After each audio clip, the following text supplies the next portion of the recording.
Bismillahirrahmanirrahim. Assalamualaikum warahmatullahi wabarakatuh. Alhamdulillah, thumma alhamdulillah, wassalatu wassalamu ala rasulillah wa ala alihi wa sahbihi wa wala, amma ba'd. Alhamdulillah, bagaimana kabarnya Bapak Ibu semua? Semoga selalu berada dalam limpahan karunia, rahmat, cinta, berkah dan kemuliaan dari Allah Subhanahu wa taala, sehingga kehidupan Anda menjadi jauh lebih baik lagi, jauh lebih dicintai Allah, dan jauh lebih mendekatkan kepada tujuan mendapatkan rezeki berlimpah di dunia maupun di akhirat. Bapak Ibu, dalam kesempatan kali ini saya ingin menyampaikan materi tentang goa keajaiban. Saya akan bagi dalam beberapa audio, ya. Ini audio pertama. Saya menyampaikan materi ini di Raudhah, ya. Sekarang saat ini sedang berada di Raudhah. Bukan apa-apa, tujuannya semata-mata agar menjadi doa, agar Anda semua mendapatkan keberkahan berlimpah dari Allah Subhanahu wa taala. Karena Raudhah merupakan salah satu tempat yang sangat-sangat utama, sangat tinggi nilainya di sisi Allah Subhanahu wa taala. Dalam sebuah hadis Rasulullah SAW menyampaikan, baina baiti wa mimbari raudhatun min riyadil jannah. Di antara rumahku dan mimbarku ada taman di antara taman-taman surga.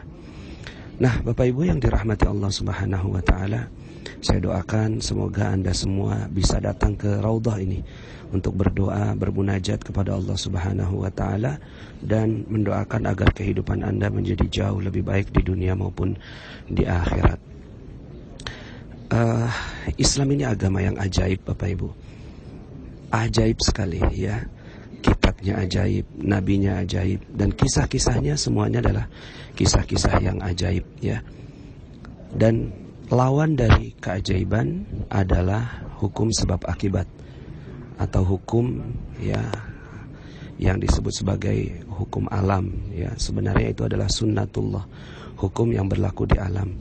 Tapi ketika Allah Subhanahu wa taala berkehendak, maka kehendaknya lah satu-satunya yang bisa dilakukan atau terjadi di alam ini. Ketika Allah Subhanahu wa taala mengatakan, berfirman di dalam Al-Qur'an, innama amruhu idza arada syai'an ay yaqula lahu kun fayakun. Sesungguhnya jika Allah berkehendak, ya, maka Allah cukup katakan kun fayakun. Jadi, maka jadi. Maka Bapak Ibu yang dirahmati Allah, inilah yang dijanjikan oleh Islam. Ya, dijanjikan oleh Islam adalah kekuatan Allah Subhanahu wa taala yang berlaku di alam semesta. Ketika kita mendekat, ya, kepada Allah Subhanahu wa taala, maka keajaiban pun akan terjadi. Bagaimana tidak ajaib, Bapak Ibu? Nabi Musa bisa membelah lautan. Nabi Ibrahim bisa Allah izinkan menjadikan api menjadi dingin.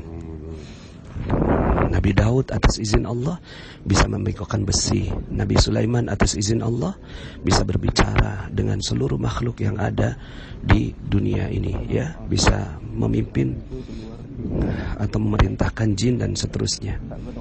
Ya, Nabi Isa bisa menghidupkan tanah liat, ya, dan menjadi burung yang terbang, begitu, ya.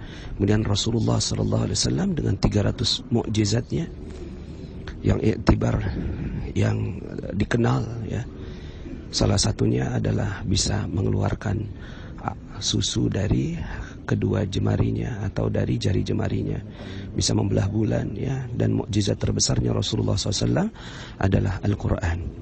Nah, artinya Islam ini agama yang ajaib, mengajarkan hal yang ajaib, ya, mengajarkan hal yang ajaib, menceritakan hal yang ajaib. Dan ternyata, ya, bukan hanya para nabinya yang mendapatkan kemukjizatan, tapi para sahabat, ya, para ulama, para wali juga mendapatkan keajaiban dari Allah Subhanahu wa taala. Dan keajaiban ini bukan mukjizat tapi ma'unah, ya, pertolongan dari Allah Subhanahu wa taala. Nah, jika nabinya ajaib, kitabnya ajaib, agamanya ajaib, wali-walinya ajaib, masa kita nggak ajaib, Bapak Ibu, ya? Pastinya insya Allah kita semua pun bisa mendapatkan keajaiban. Dan itu yang kita harapkan, ya. Banyak orang bergantung kepada kehidupan yang sebab akibat. Ketika dia melakukan A, maka dapat B. Ketika dia melakukan sesuatu, maka dia mendapatkan sesuatu. Padahal Islam menjanjikan hal yang jauh lebih dahsyat daripada itu. Ya, baik. Kelanjutan dari audio ini saya akan sampaikan dalam audio kedua, ya, masih dalam seri Goa Keajaiban. Untuk sementara penyampaian di Raudhah cukup sekian. Ya, saya Nasrullah. Sampai jumpa dalam audio-audio berikutnya. Assalamualaikum warahmatullahi wabarakatuh.